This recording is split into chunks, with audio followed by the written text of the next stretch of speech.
Hello and welcome to The Print. Today I shall speak to you on the importance of negotiations.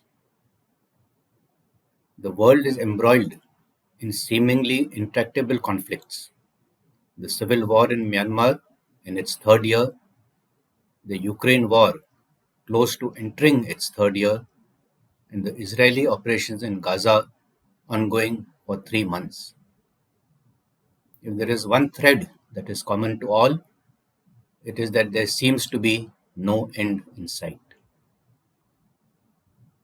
India has always preferred to resolve disputes through dialogue and discussion. Sometimes this is taken as a weakness, but in recent years, India has firmly demonstrated its resolve to respond appropriately to various provocations. When to negotiate and when to fight will always remain the subject of debate. Negotiations are generally considered a better approach than fighting. However, there are situations where fighting may be necessary, especially when one is in immediate danger and there is no other way to protect oneself or others. Fighting could also be necessary when the other party is not willing to negotiate or is acting in bad faith, and one has no other way to achieve one's goals. However, it is important to remember that fighting should always be the last resort and used only when all other options have been exhausted. During the interwar years, faced with the rising Germany and Italy in Europe and Japan in the Pacific, the European powers and the US made several concessions on different fronts, including turning a blind eye to treaty violations to appease the three Axis powers in a bid to avert war. However, this policy of appeasement only emboldened these countries, drawing the world inexorably into World War II. This only underscores the point that negotiations must be carried out from a position of strength with a clear vision of the desired outcomes. Negotiating from a position of strength means that one has an advantage over the other party.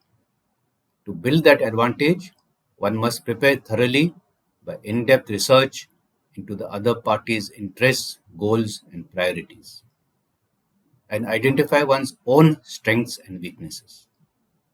Equally important is to establish trust and rapport with the other party by listening actively, not being ego-driven, and showing empathy.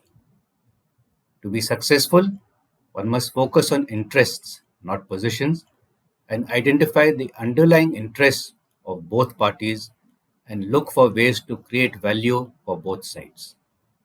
In doing so, one needs to be creative by exploring different options and alternatives and be willing to think outside the box. Last but not the least, one must be willing to walk away if the other party is not negotiating in good faith or if the terms being offered are not favorable. Negotiation is a process and it requires patience, persistence, and flexibility. Negotiating from a position of strength does not mean that one has to be aggressive or confrontational. Instead, it means that one is well prepared, confident, and focused on achieving a mutually beneficial outcome. For any settlement to succeed, it must be a win-win situation for all stakeholders. Of all the threats that India faces, the settlement of the boundary dispute with China over the Tibet-India boundary is the most pressing. The terms boundary and border are often used interchangeably, but they have distinct meanings. A boundary is a conceptual line that outlines the extents or limits of a specific area, like a border. Boundaries can refer to the lines that define the extent of a property, a legal jurisdiction, or a designated area. Additionally, boundaries can be intangible, representing limits in social, psychological, or ethical contexts, and establish the parameters within which something operates or exists. On the other hand, a border typically refers to a geographical line demarcating the limits of a country or state. It is usually recognized by international law and agreements, and violation of recognized international borders is generally not acceptable in a rules based order. Essentially, a border demarcates the division between two distinct entities. Therefore, with the Tibet region of China, India has a boundary issue and not a border issue. Negotiation is a common method for settling international disputes, including border disputes. Article 33 of the UN Charter explicitly lists negotiation as one of the mechanisms available to states for the peaceful resolution of the international disputes. It is a dynamic, flexible mechanism that allows disputing states to exchange information, present the merits of the case to each other, and attempt to settle the dispute before resorting to formal legal means such as the International Court of Justice. In the case of border disputes, negotiations can be a particularly effective approach. For example, in 2015, India and Bangladesh successfully resolved a long standing border dispute through negotiations. The two countries exchanged enclaves and territories, and the agreement was hailed internationally as a model for resolving border disputes. The scenario on the India Tibet boundary, though, is quite different due to the absence of a ratified border. Being a disputed line, there are claims and counterclaims based on historical assertions, religious affinity, cultural linkages, and even intangibles like a sense of belonging or not belonging to that area.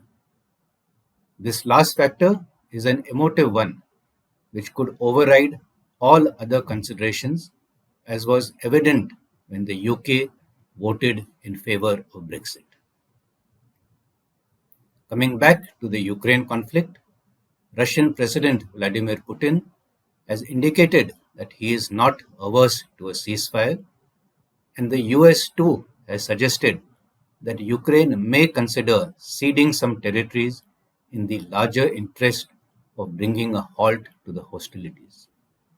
Wary of battle and running out of ammunition, both sides now seem to be veering towards the negotiating table, realizing the futility of fighting further. This only reinforces India's stand that disputes should be resolved through dialogue and discussion. India and China are now facing off in Eastern Ladakh for the fourth successive winter, with both sides having amassed considerable forces all along the border. It is evident that a military solution to enforce claims is not viable. Moreover, India has firmly demonstrated that it will oppose any unilateral attempts to change the status quo through the use of force. The time is ripe, therefore, for negotiations to recommence, not just for the remaining friction points, but for resolving the overall boundary question. This is General Naravane for the print.